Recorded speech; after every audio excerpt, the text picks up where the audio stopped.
Hello and welcome to Stories Sustain Us, the podcast where personal stories inspire global change. I'm your host, Stephen Schauer, and today we're diving into a remarkable tale of resilience, regeneration, and the power of community. My guest, Jenny Barlow, grew up in an industrial town where her love for nature flourished within the challenges of urban life. That passion set her on a path to become a visionary leader in landscape architecture and grassroots environmental action. In this episode, Jenny shares how integrating people and nature is at the very heart of sustainable land management. From restoring natural processes that mitigate flood risks to spearheading one of Scotland's transformative community land buyouts, Jenny highlights the profound impact of collective action.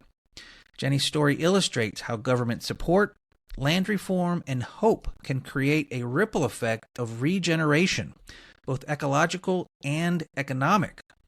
We'll also explore the challenges and triumphs of working at a grassroots level, where trust building, community engagement, and the willingness to embrace change are essential ingredients for progress. This is a story of how small beginnings can lead to extraordinary transformations, guided by 4 pillars of sustainability. Let me give you some more background about Jenny before we jump into this inspiring episode of Stories Sustain Us. Jenny Barlow is the estate manager at Tarras Valley Nature Reserve, where she is part of the team at the Langham initiative, who is taking forward the development of Tarras Valley Nature Reserve following the historic Langham Moor community buyout. Jenny helped to oversee the second stage of the community buyout to bring the final 5,300 acres of land into community ownership, and now she looks after land-based activities and operations on the reserve. This includes everything from restoring damaged peatlands, preserving ancient woodlands, ecological restoration initiatives, and day-to-day maintenance. Jenny has a background in delivering environmental projects, land management, community development, and sustainability. She has previously worked on landscape-scale nature restoration projects to reduce the impacts of climate change and flooding. She has diverse experience in sustainability roles across public and third sector, including community-led design and master planning, engineering with nature projects, low-carbon construction, and infrastructure schemes. Now, join me as we journey into Jenny's inspiring world of hope, action, and profound connection to both the land and the people who call it home. Let's get started here on Stories Sustain Us, where we are inspiring action through the power of storytelling. Jenny, welcome to Stories Sustain Us. How are you today? I'm Afternoon. great. Good afternoon for you. Good morning for me. It's lovely to be here. Yeah, I've been really looking forward to coming on. So yeah, I'm joining in from a very cold Scotland. Yeah, I'm from a very cold Seattle this morning, so we are both trying to stay warm. Yep. Well, I've been very excited about this conversation too, ever since I came across your name and the work that you're doing there in Scotland, and I cannot wait to jump in to learning more about it. But first, I want to jump into learning more about you. So, what's your story, Jenny? Tell us kind of where are you from, and you know, what are some of the highlights of your childhood and your education and career that led you to doing this amazing work that you're now doing. So I'm from a town in now a city in the northeast of England called Sunderland. So that's where I've been sort of raised. I grew up. So it's like a industrial town. It was really famous for its coal mines and shipbuilding industry, so quite industrial. Yeah. So it's funny where I am now, because I do see a lot of like parallels with that kind of history where I am now in Langham. There's a lot of parallels with that kind of industrial past, and also the type of people that live and live in those sorts of places. I would definitely say that growing up there, it really did shape me, and I think it's really sort of it attracted me to come and do what I'm doing now, really. Yeah. It was an amazing place to grow up. I was there till I was 18. Always really passionate about the natural environment and always been drawn to that kind to animals and nature. So but I never really knew when I moved away from Sunderland at 18, I never really knew what I wanted to do. I was just kind of, I think everyone at that age, you feel a bit forced to make big, long life choices. Yep. And Yeah. there was a lot of pressure, I think, to go and decide and go to university and stuff like that. So yeah, I went and studied landscape architecture. And then after that, started to get much more passionate about communities and community voice, and how do the people that live in places have a say over what happens in the environment, and how is it fair, how are we fair really, and how we try and involve people and have like active community participation and engagement in land and nature and the environment. So I think that's what I started to become a lot more passionate in when I'd worked in sort of various local like public sector and charity. Okay. My passion for bringing land, people, nature together started when I'd got into work really after university, and then I was working in Yorkshire just before I came to this job. So I was living in Leeds, which is like sort of middle of England kind of thing, or northern, depending on where you are in the country. I say it's middle of England, but I don't think people that live there would agree. Depends how far north you're from.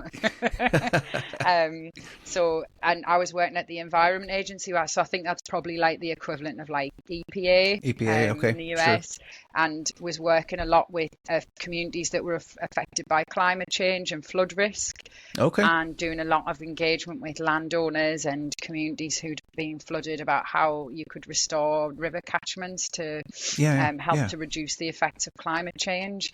So that was something that was I really started to feel really passionate about, like getting communities really having a voice and having a say over what happened. And I saw loads of amazing projects that just came out of adversity, where people had been affected by awful flooding and like horrible things, where they'd had everything destroyed, and then they just came together and were like, right, we're doing something.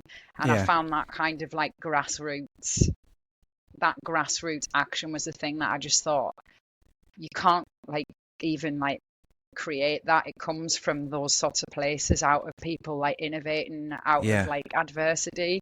And so during that time, when I was working there, I started to read about this buyout in Scotland, where a community during the pandemic had started trying to raise funds to buy 10,500 acres of land from the Duke of Buccleuch, who's I think at the time, or maybe around that time, he was the sort of first or second biggest landowner in Scotland, or has been the largest landowner in Scotland for a very long time anyway.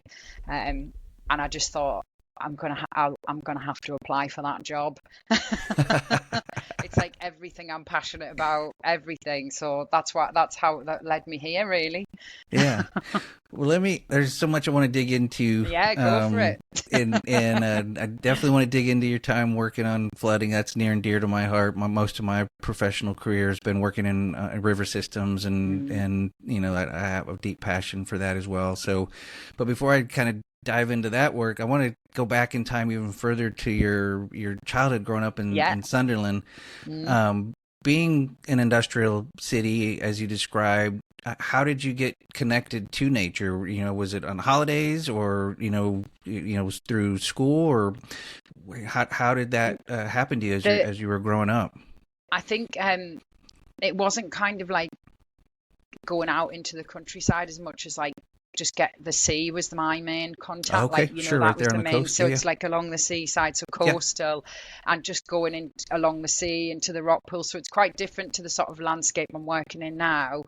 But I think that was my thing of just like just being on the beach. And a lot of the time the beach was covered in coal, and like there was loads of like coal, industrial, but there was so much wildlife you could find in all the rock pools, and like that kind of going down to see the sea when it's crashing off the rocks and big storms and things. That's what I used to love being by the sea. It still calms us now when I'm like quite stressed or whatever. I'm like, right, I need time by the sea.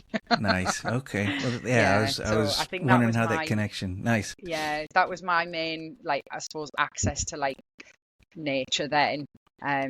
and just like the local parks and things. So it wasn't really like the hills I'm living in now, by any means. And then after that, it's quite like urban access to nature, but it's still amazing what you can kind of find and where you can go and find solace when you're in a quiet park or a woodland. Absolutely. Even in the most urban of areas, you can find it. Yeah. So it is quite different to living in kind of rural Scotland now. It really is. But yeah, I think it's just that connection with something wild was the sea for me. So, and this is my next question. I just have to ask because this is more.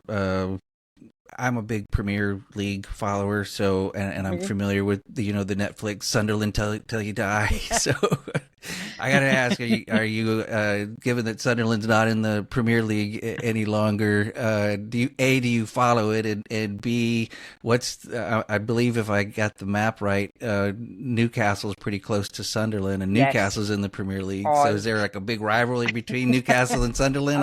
I think there's a lot of rivalry between the two, like over football and stuff. And I think like growing up and stuff, it would be like you'd like be insulted if like somebody thought you're from Newcastle or someone from Newcastle thinks you're from Sunderland, but people think that from elsewhere.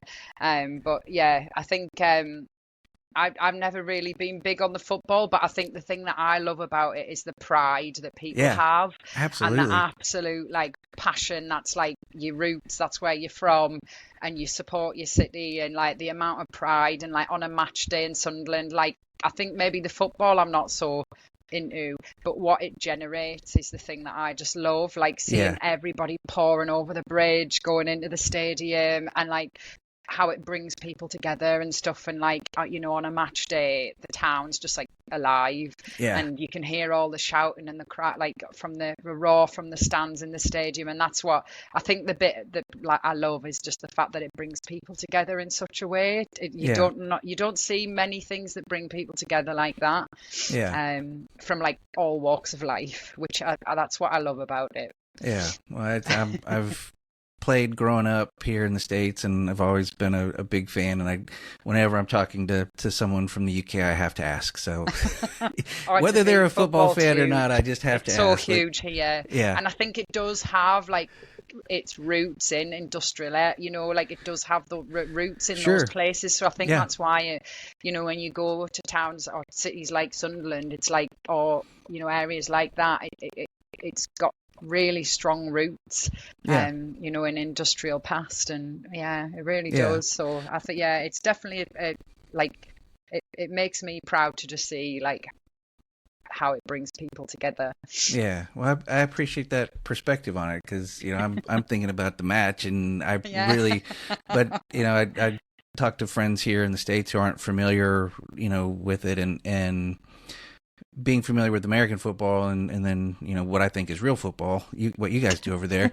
The crowds are just different. I mean, people are rabid fans here and very supportive here, but part of the joy that I have in just watching a match is hearing the chants and the singing and just the jeering of the other players and other fans, and just the atmosphere of the stadium, like you described, that comes through on the television even, and it does. So and you see all the faces of all the fans, and everybody's just. There's a really famous picture at a Sunderland match where it was taken from like the like everybody in the stands, and everybody's watching a ball go, and it's one of my favorite pictures, because you could just see the whole crowd just like staring and watching, so enthralled, watching this moment, and they're all just like in the moment watching it, and it's one of my favorite pictures. It's so good. Well, thank you for my little sidebar into my second passion in life is football. So first passion is sustainability and environment, but but let's get back onto more important things. Your life is way more important. So where did you end up going to university then after you left Sunderland? Sheffield. Okay. Yeah, so Yorkshire.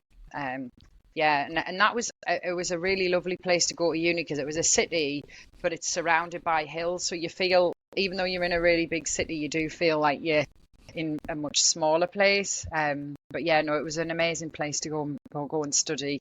I really enjoyed. I was there for 4 years, and then moved to Birmingham after that, and Coventry. So I went into quite an very, very urbanized area after that. Yeah. But still working in environment and communities and landscape. And So, what did you leave university with? What specifically were you studying? So I was studying landscape architecture, so did that's right. undergrad you and masters in landscape architecture. So, and I think the thing that I always like, even though I didn't sort of go away and practice like after uni, I did it for a little while in practice. But I think one of the things that it really helps you to do is that you don't look at the landscape or the environment or the land without people. And I think that happens an awful lot, where people look at land or they'll look at the environment and they imagine it, they almost like treat it like there's no people there, or they don't think about how people are going to feel about it, how they might use it, like how are people going to interact with all these plans that you have, or like how do people have a say. So I think that was something that I came away that probably started that kind of thought of like, you have to think of like all the different interactions and like how, I suppose, so that sort of people-focused approach, I think, has stood us in good stead since then. Yeah.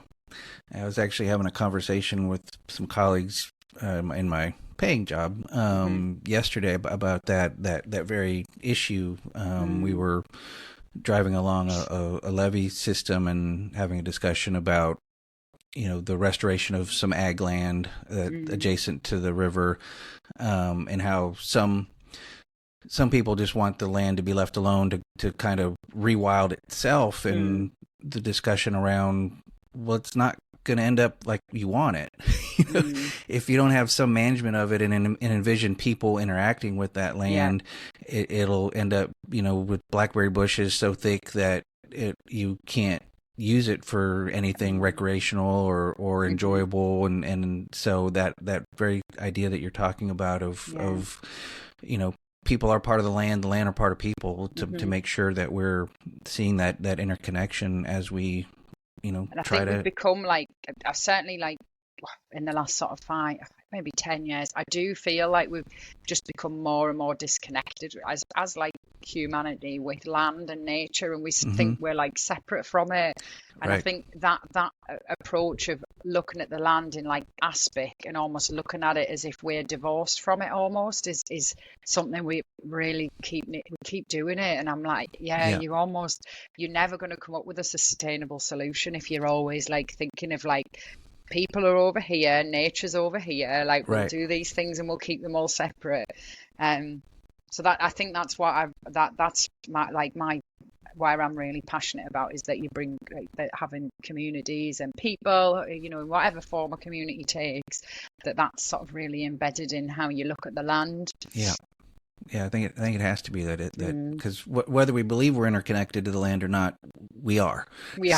So like it's funny, like we have this, like we literally depend on it for our water, air, like everything. Actual existence, like our life, and we look at it really separately, as if like, we definitely, I think I do feel like there's a lot of like movement towards changing that and shifting the focus. I do feel like we're getting there. Yeah. But maybe not quick enough. I would agree with that. But hopefully, folks like you and the work you're doing, and hopefully some of the things I'm doing and others like us that can help move chipping that needle. Away. Right. So definitely.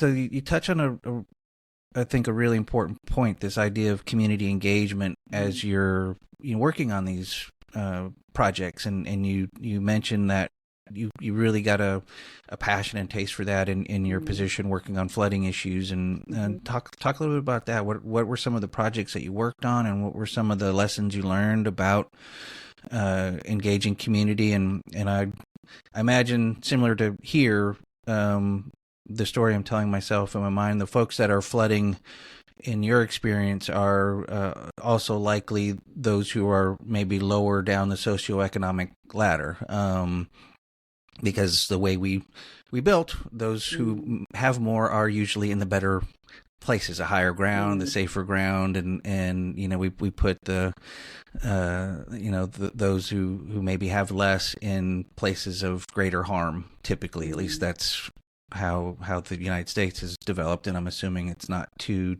different in other westernized, urbanized areas. Yeah, So, so I tell me think about working with people it and, definitely impacts like people of like, it definitely impacts people where like I worked in Doncaster for a little while, so like so that's South Yorkshire again.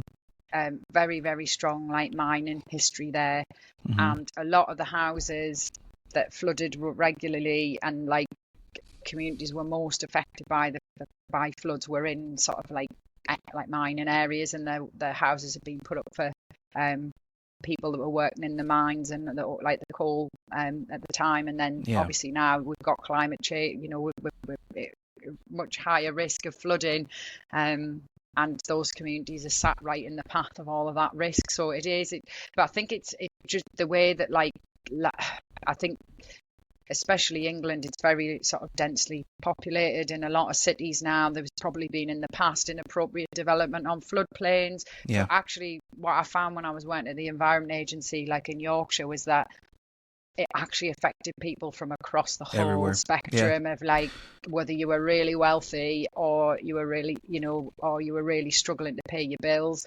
And I think that was the thing that but I think how in the aftermath, how they recover is different because they might not have been able to pay for sure. insurance. That And resiliency, that's where the economic impact really hits, because yeah, it's horrendous to the insurance to be paid and everything, and try and recover from a massive flood.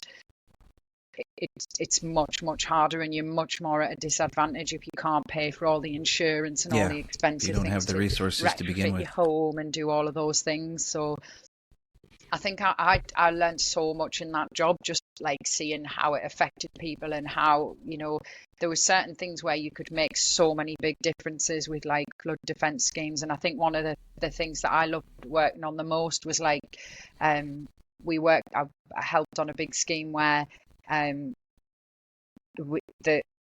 Leeds was really badly affected by flooding, but what the project was doing was actually looking right the way upstream, and how do you start to restore the catchment, and how do you help restore Sure. natural processes, so Good. that you don't have to keep engineering walls really high, that you don't have to keep like Right. having huge walls through cities. I mean, I think you still do need them, but they don't have to be as high. And then you have all those other amazing benefits to restore nature at the same time. So planting trees, restoring peat, wetlands, and Yeah. that's the stuff I really love. I do enjoy the engineering side. And I learnt loads from all the engineers and all the project managers I worked with in that job. But I definitely enjoyed the like the nature restoration side and the ecological restoration side the most. I think that's where like my passion really lay. Yeah. And working with landowners and really passionate people who wanted to make a difference in like planting trees. There's a group I worked with for a short time in like the Calder Valley, and they experience some awful flooding really regularly, but the community, like the resilience and the innovation in that valley and like that in Calderdale is just incredible. And like they've planted thousands and thousands of trees in the catchment. They've started to do loads, and I heard the other week that they're starting to look at community buyouts. So it's just, it's really amazing what can come from adversity. Yeah. As well as all the trauma and all of the really horrible emotions. There is actually some incredible projects and incredible sort of grassroots initiatives that can come out of those things.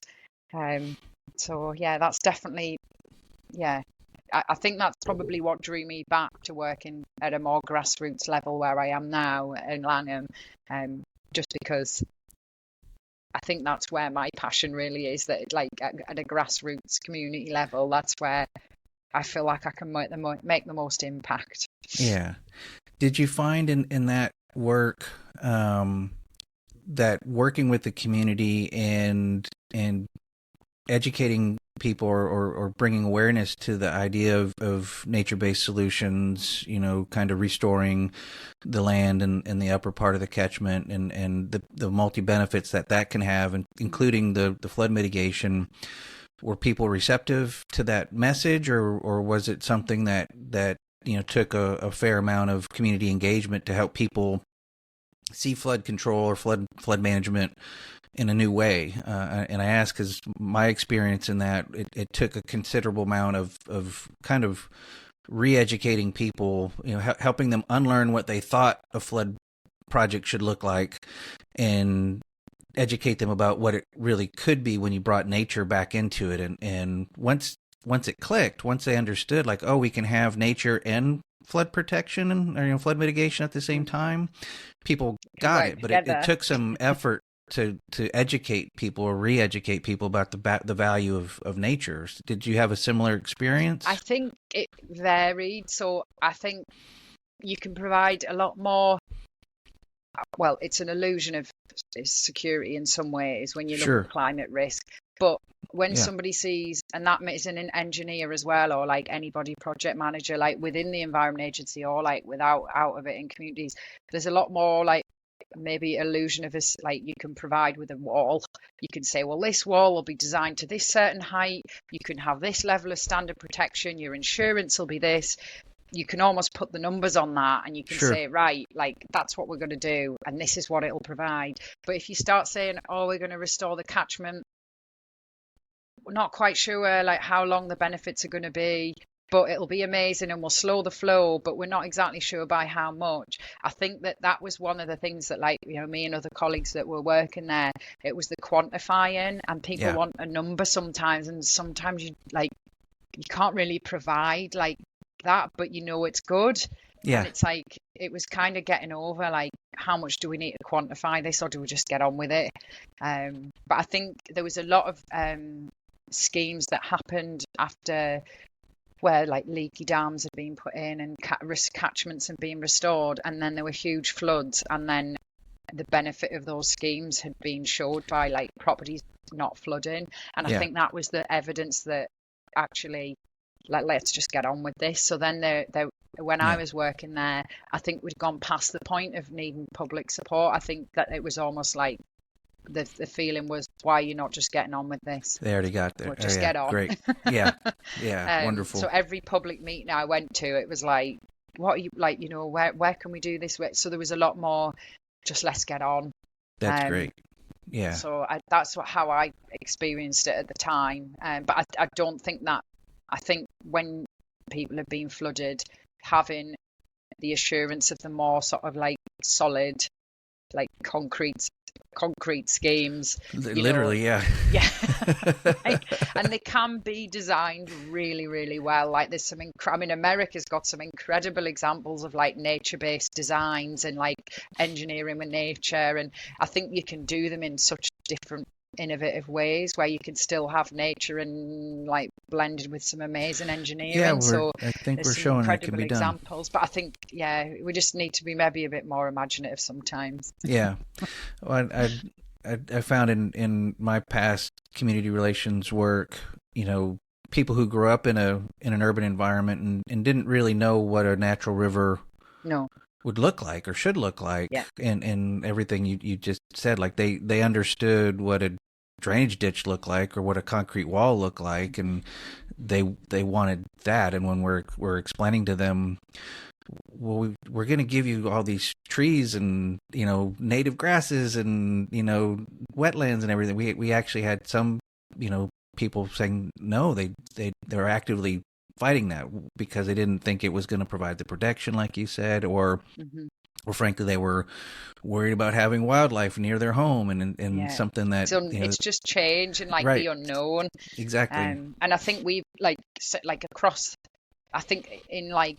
the UK we do have like really, really depleted baselines for nature and like natural systems, and probably a lot of the landscape that we live in here it's been modified so much by like probably millennia, centuries of like modifications.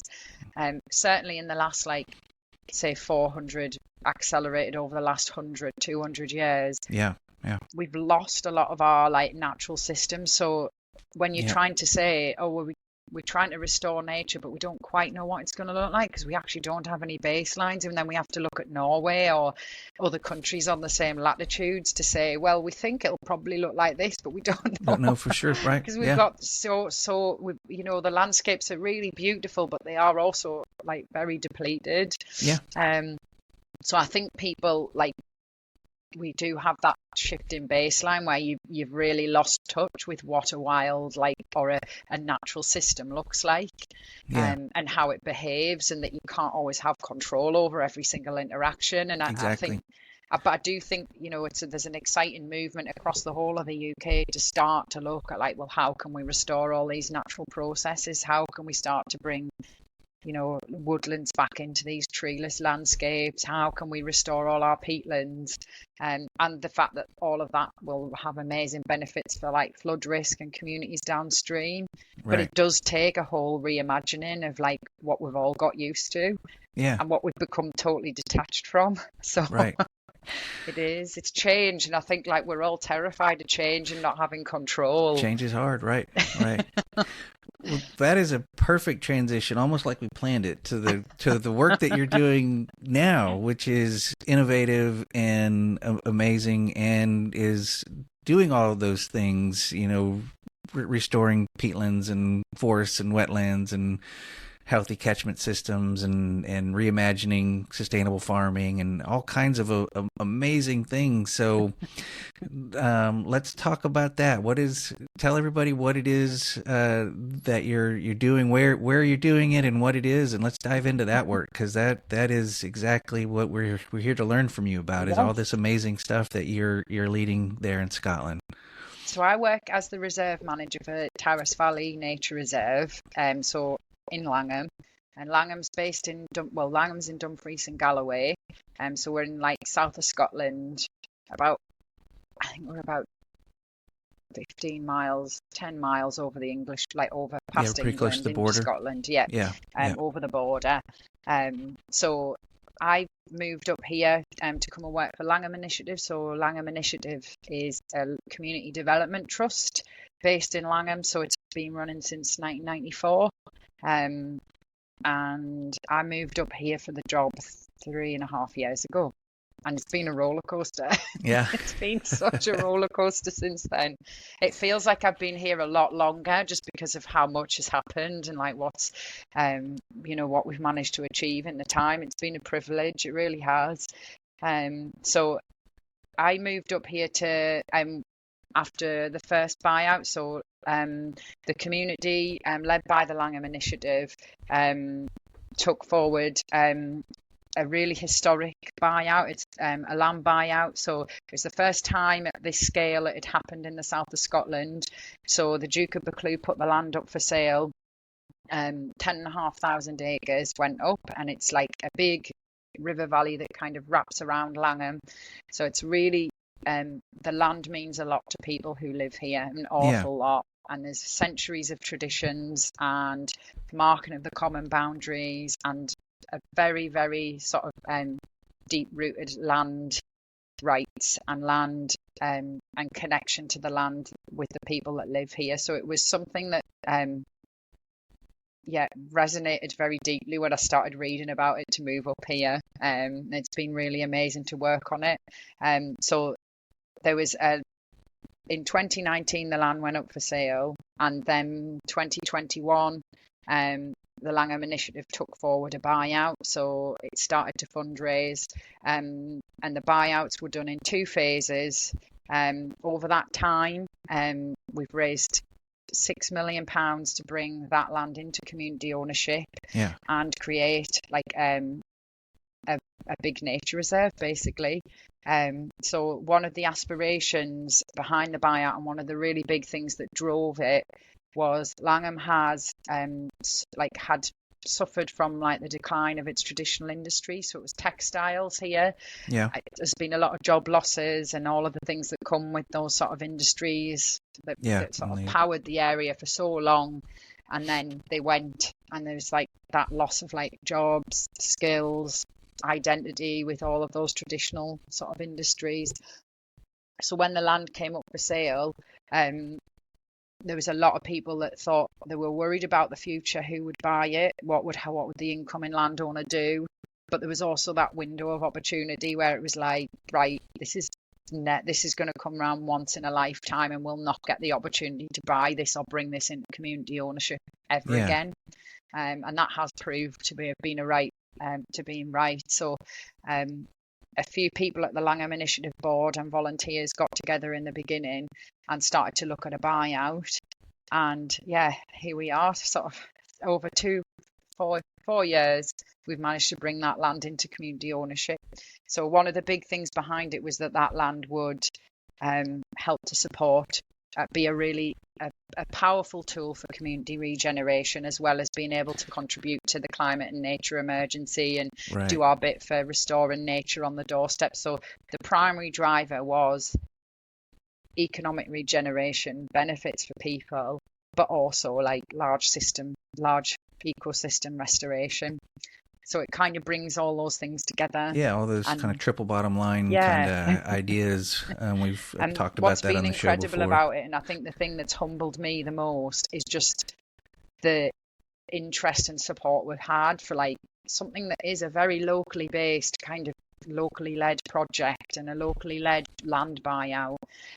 Is the interest that's come from around the world, from around the UK, like within they set region, but like so far across the world the story reached, and people were getting in touch like during the second buyout and the first buyout, just being like, we're so inspired by this, like we're trying to do similar things where we live, like we want to do and you really, it makes you sort of realize that kind of thing is a lot more sort of hopeful, and hope does sort of it's a lot more infectious than a feeling of apathy, and I think that's what sort of really caught. It was like such a catalyst, and we had people getting in touch all the way through, and the messages we get on our GoFundMe, like everything was just so incredible.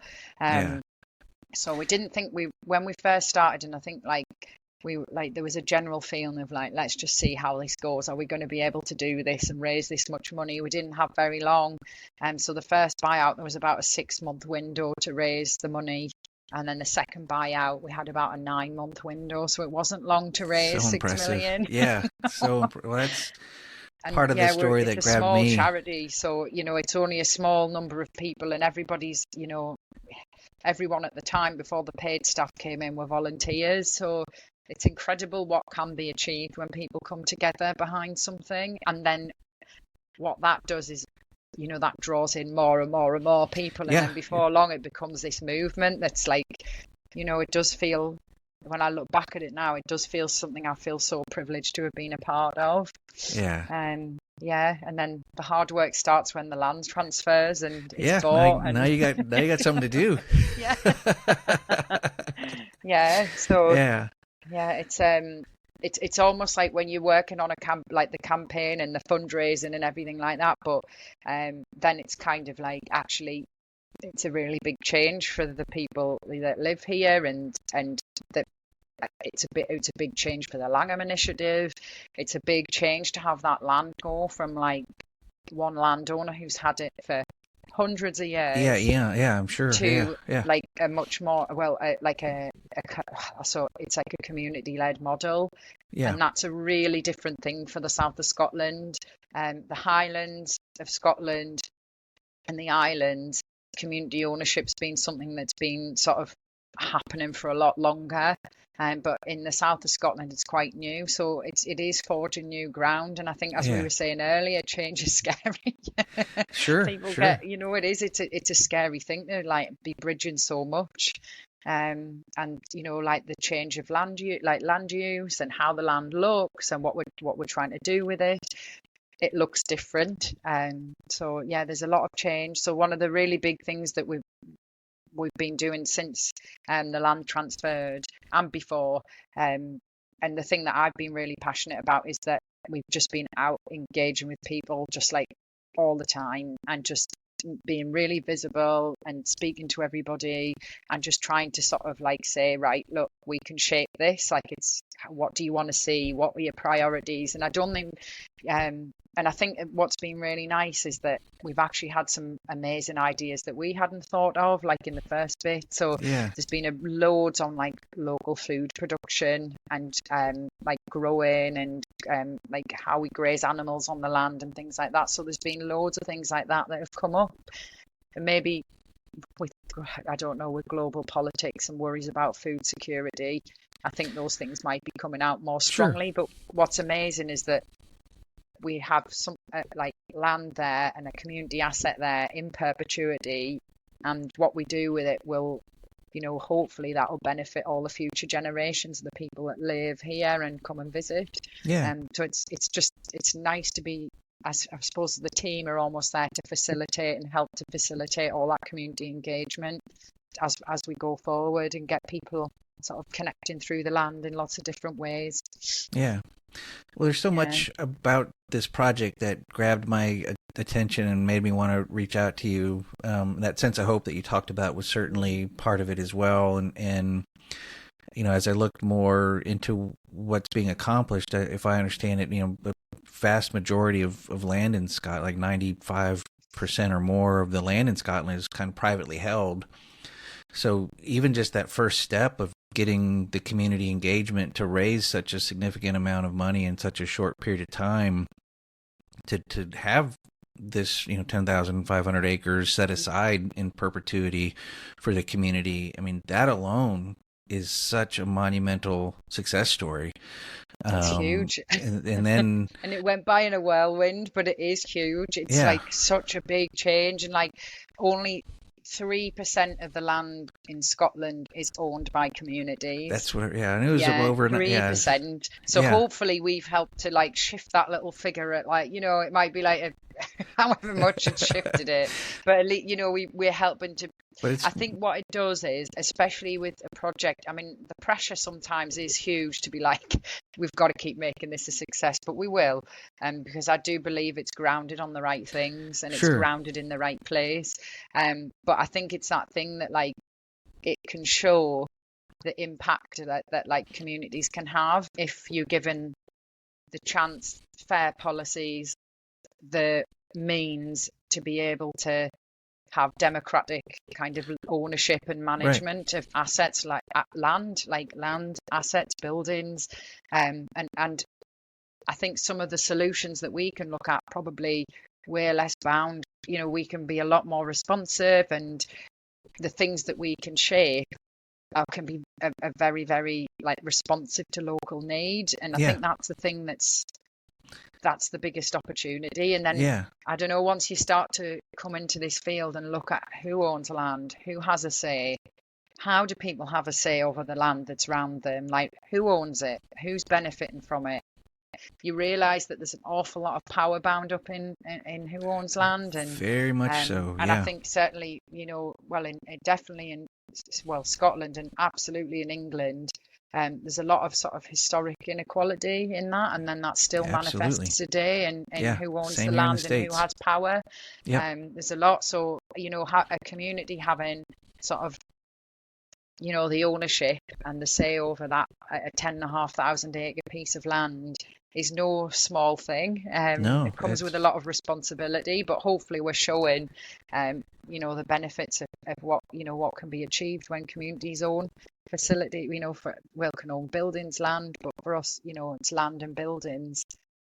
It's incredible, and hopefully, we've benefited a lot with land reform legislation that's been put in Scotland to deal with these kind of historic injustices over land. So we've benefited an awful lot, and I think probably without access to some of the things that have been put forward as part of land reform in Scotland, it would have been a lot harder to achieve what we've done. That's good to know. So this thing we'd had access to, like the Scottish Land Fund, which is a fund that the government make available for communities to buy land. So we accessed 2 million as part of that funding. That's great and seed then we money, also got access to support for legal fees and stuff like that. So there's an awful lot of things that the government have put in place. There's land reform legislation's being revisited now, but we've certainly benefited from it.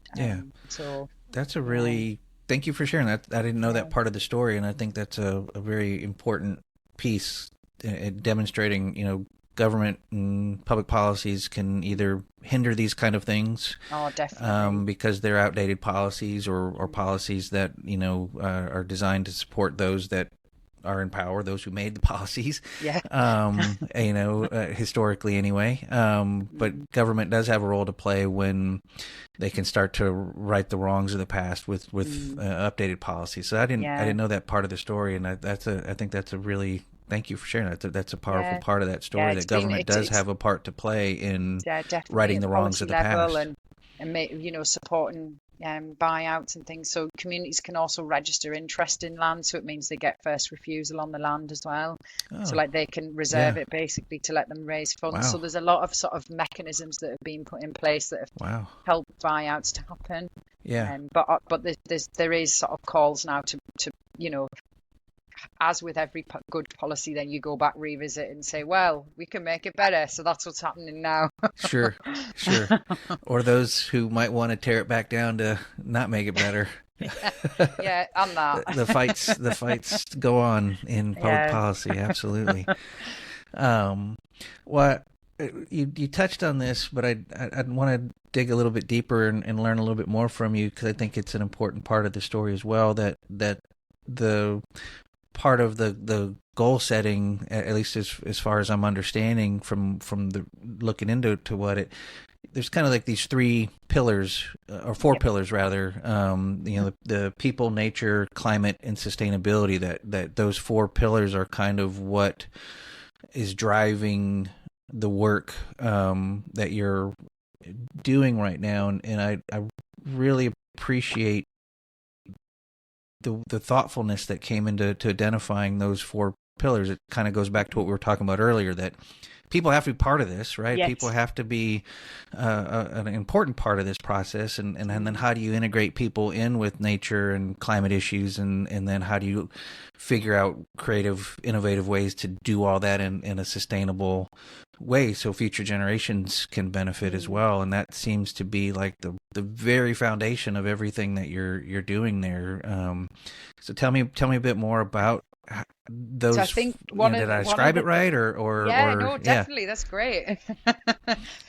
So we like at the start of the buyout, we said, right, well, we want to create a nature reserve. We want it to have all these community benefits, and we want, it's climate action. We want to do our bit, and it also has to, have sustainability embedded. So I think those kind of four pillars help to provide the parameters and a really clear vision, like all the way through. So from like day one, the scope's been fair enough. A lot of detail hadn't been added by that point, and we're still adding the detail and working it out now. We've got the land, but that helped to provide a really clear like parameter and vision as we went, and that sort of was the real push behind the buyout, that we could communicate what we wanted to do with the land, and that but then also once we've got the land, it's helped to keep us in focus, I think, and really keep us grounded in constantly coming back and saying, right, this is what we're here to do, this is what we're trying to do with the land. So it is a really good roadmap. And I think what was the biggest thing was that I think we were saying it earlier, I think when we look at like ecological restoration, community voice is something that is seen as a tick box exercise, and it's just seen as like they don't really know what they're talking about. Right. We'll pilot the experts in and we'll tell them what to do, or we'll tell people or we'll listen to them, and then we'll go away and do what we want. We know best. You guys do that over there too? That happens over here all the time. And I think that is what gets the apathy. People get disconnected. It's such a wrong way of doing it. You get the apathy, but then you also get like people just feeling really disempowered. And I think, we definitely don't have, like, we're definitely not going to get it right all the time. Like, we're definitely not. But I think that, like, one of the things that we've been really keen on doing from the start is, what are the benefits that people are going to get from this? Like, what are the economic benefits? How is this land going to benefit the town? How is this land going to benefit people? So I think that's what we're always coming back to. So, and I think that is essential, because if people I think people that live here have a very strong ownership over like the common riding land, because they've marked that for 270 years. And that is the sense of ownership and connection is so strong, like it's so strong. But I think what we're really wanting to do with the nature reserve is that, like, you encourage the that feeling of stewardship and ownership over the whole thing. Because if you don't have people bought in and supporting and wanting to get involved, it's not going to last as an asset in perpetuity for the community if people aren't bought in and really shaping it from the ground up.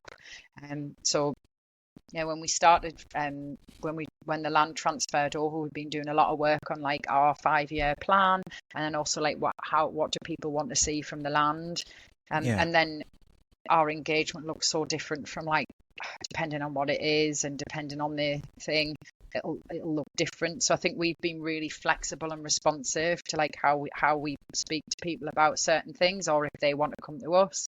And certainly it isn't easy, and it definitely isn't like a utopia at all. Like there's, people don't agree. Like, Sure. There'll always be people that don't agree with the buyout and don't think that it should be in community ownership. But I think one of the things that I've had to like, I suppose you always like, this, but you kind of come to the realization that like you can't win everybody, and like there'll always be people that don't agree.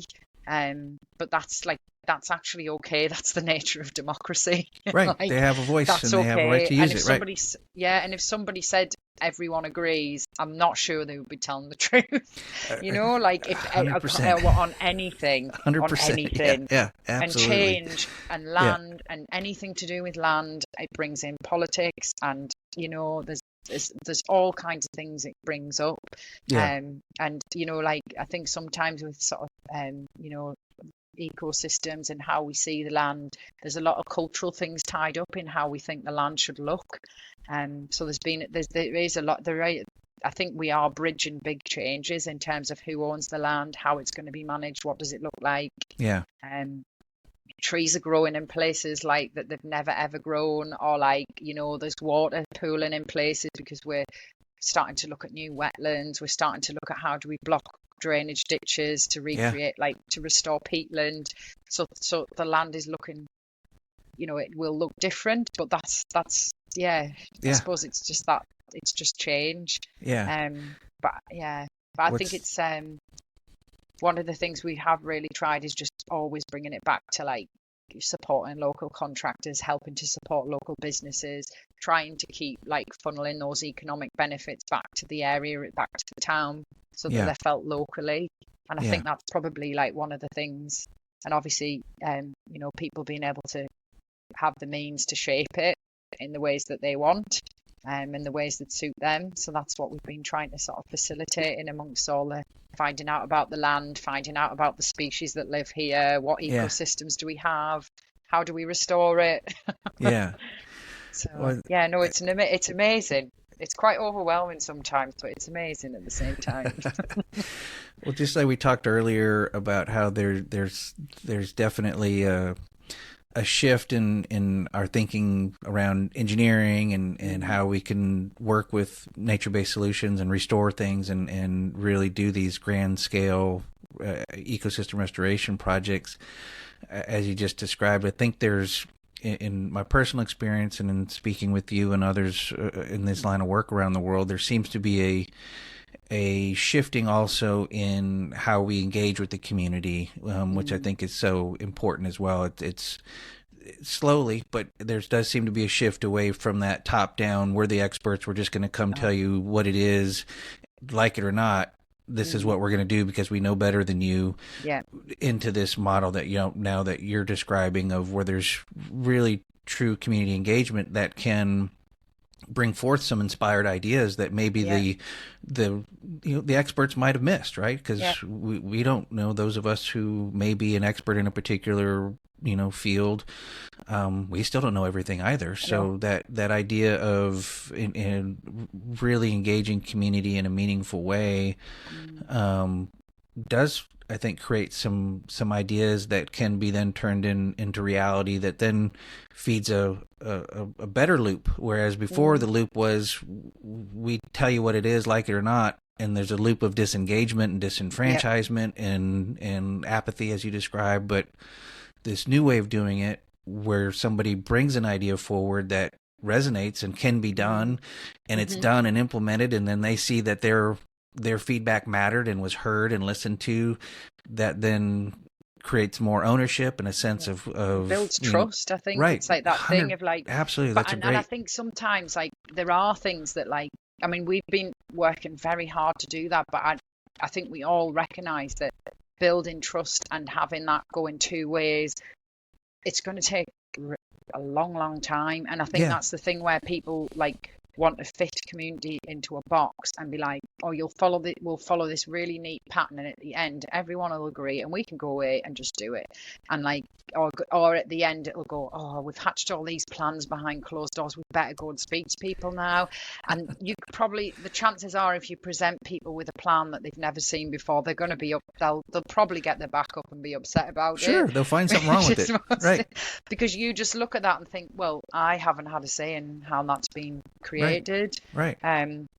So yeah, I think it's just a different way of looking at it, that it's actually it's so important. It's so important. And I think as we're going forward, especially when you're thinking about climate crisis, like UK, most depleted country for nature on the earth, like, or one of the most, you know, there's such big challenges that need like everybody. So you just kind of think we need everybody to, or we really need to start to try and engage people. It isn't just something that, you know, the local council can just hatch up behind closed doors and the problem solved. It has to come through all, and that empowerment comes through how, like, you know, agencies engage with people, and how do we speak to people and have conversations? Because I do think people, you know, will very quickly know whether their voice is genuinely going to be listened to or not, or are they really going to be heard or not. But I think the community-led models, you know, they'll not work everywhere, but I think, and there's a lot of probably capacity building involved for certain places where if you haven't got that set up in your community already, you probably could do, but you might need a bit of capacity building to help to bring that together. But it's such a powerful way to be able to meet local needs without people parachuting in and parachuting out. And I mean, not all the time, but I think mostly they've probably got the chances of a longer term success because it's rooted within the local area rather than people coming in. So yeah, it's definitely something that's an evolving thing. You can't fit it in a box, and it's messy. Which is great. I mean, human relationships, human communication's messy. We should just... And humans are messy, aren't they? Right. So let's just you can't expect recognize how we what truth is.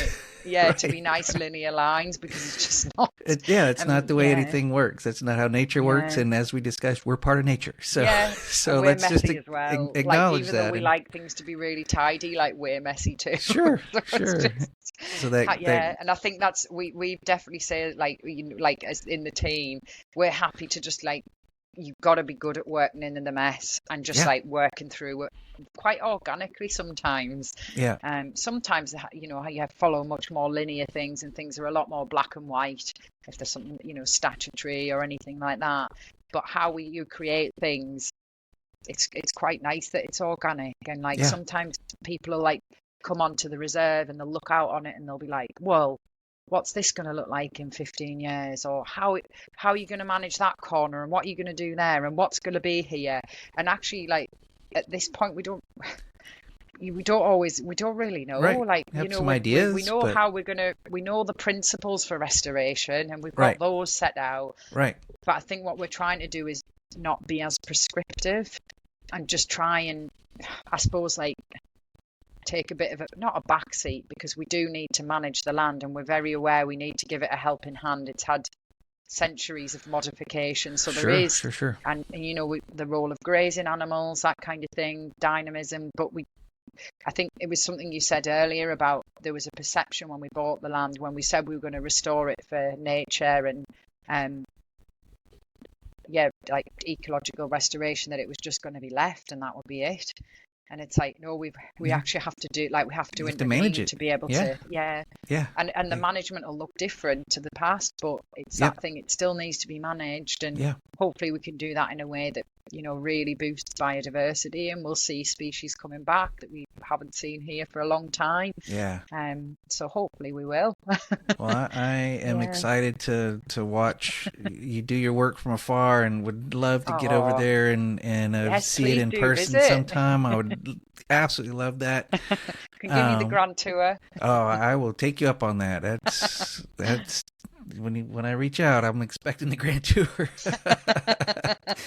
Well, I could keep talking with you, and because I love this stuff and I love the work that you're doing, but I also want to be respectful of your time. I know we're getting pretty close to an hour in this chat, but I want to give you an opportunity to do your call for action. What, after folks have listened to this or watched it and they're feeling inspired by all the amazing work that you're doing, what do you want them to do? How can they support you and help you make donations to help continue your great work? Or what do you want people to do in their own neighborhood? Or what's your call to action for folks? Well, I can go for the sort of the Tarras Valley one first. So a Langham initiative. Obviously, we are a charity, and we are trying to generate sustainable sources of income, but we appreciate any donations. If anybody does want to donate to help us restore nature here in Langham. So if you visit our website, tarrasvalleynaturereserve.org, that's got a donations page. So any donations are always incredibly appreciated, and will go to do incredible things for people, nature, planet. And then I suppose I don't know, on a wider thing, I hope that hearing what we're doing here in Langham does inspire people to think, can they, what kind of thing can they do on their doorstep as well?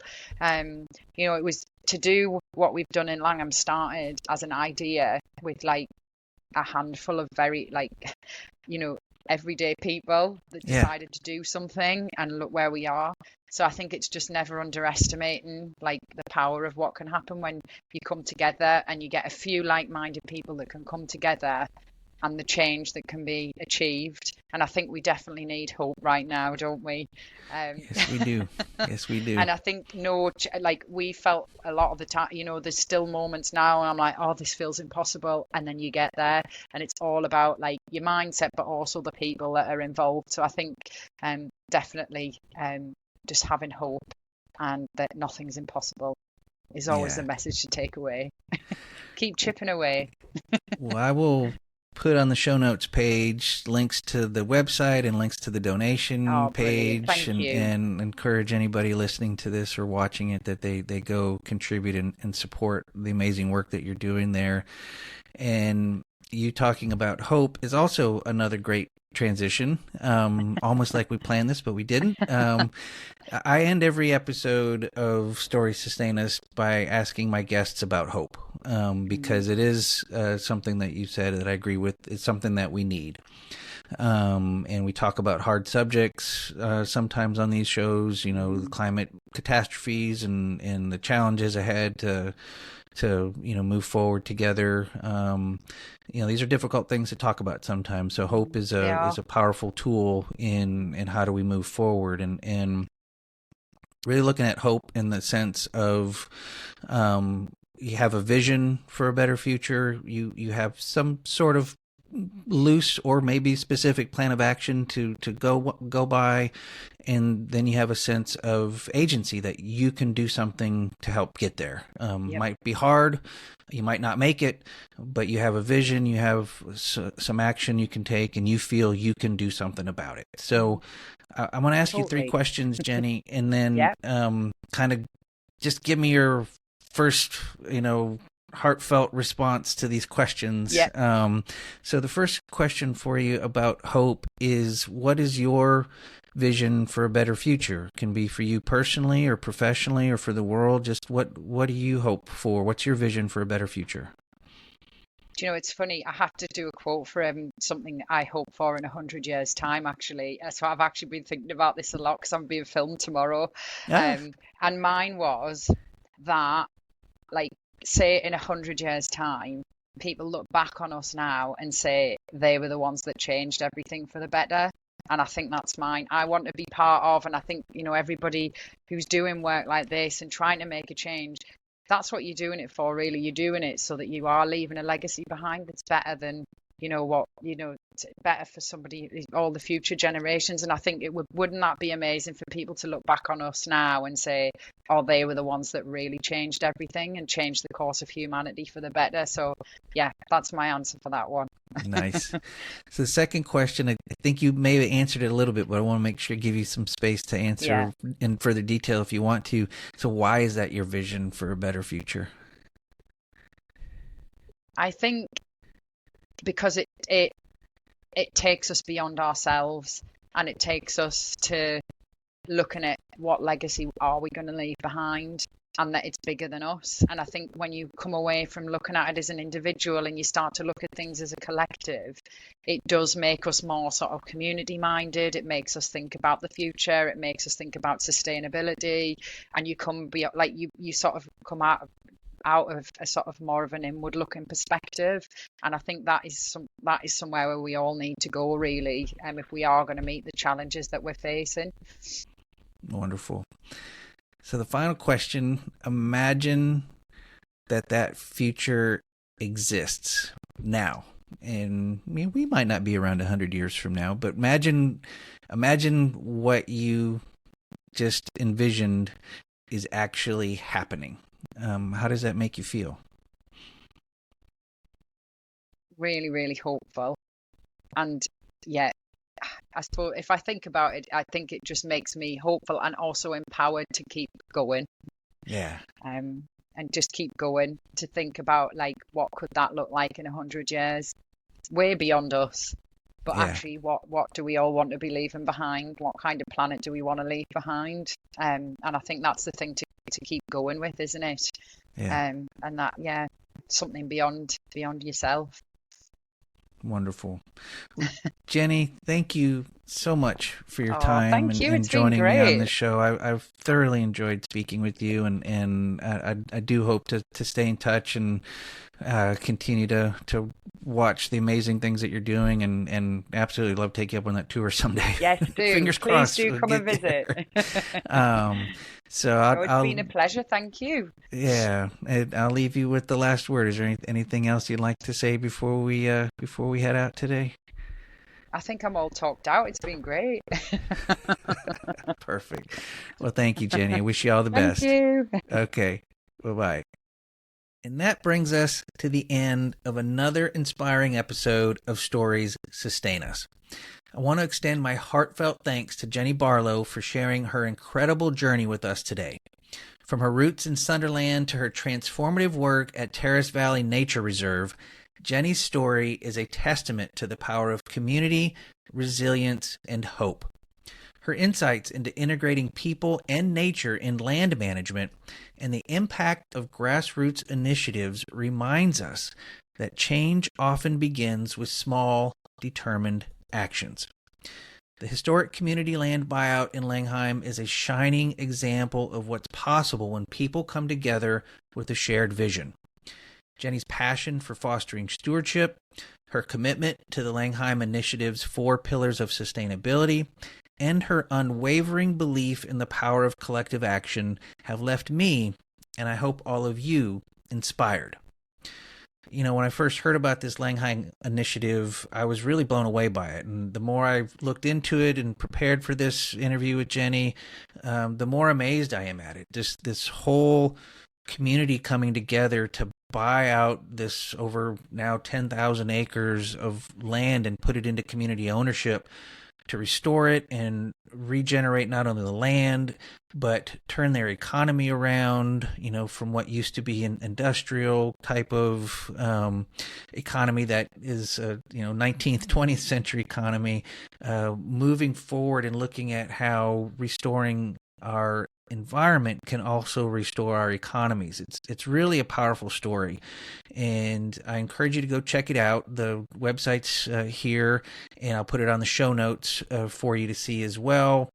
And if you can, support them as Jenny asked for. It's do what you can to help this initiative keep going and growing and really leading not only Scotland but I think the world in some really amazing ways of showing how community can come together and engage in such a powerful, restorative and regenerative way. So with that, I want to thank Jenny once again for showing us that even in the face of challenges, hope and collaboration can lead to meaningful and lasting change.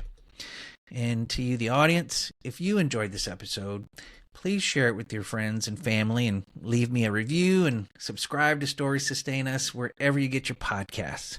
All that stuff that I ask you to do every week, it's really important, so I appreciate all your support. And together, let's continue to amplify stories that inspire action and build a more sustainable future for all. Now, next week on Stories Sustain Us, I'll be speaking with an Oregon State University professor who specializes in biochemical oceanography and is the chief scientist at PacWave. So join us on January 28th to be inspired by his innovative work on coastal ocean carbon cycles and capturing sustainable energy from waves. You won't want to miss this engaging conversation. Episode 27 will be available at storiessustainus.com, wherever you listen to podcasts, and on YouTube. Again, that's on January 28th. So, till next time, I'm Stephen Schauer. Please take care of yourself and each other. Take care.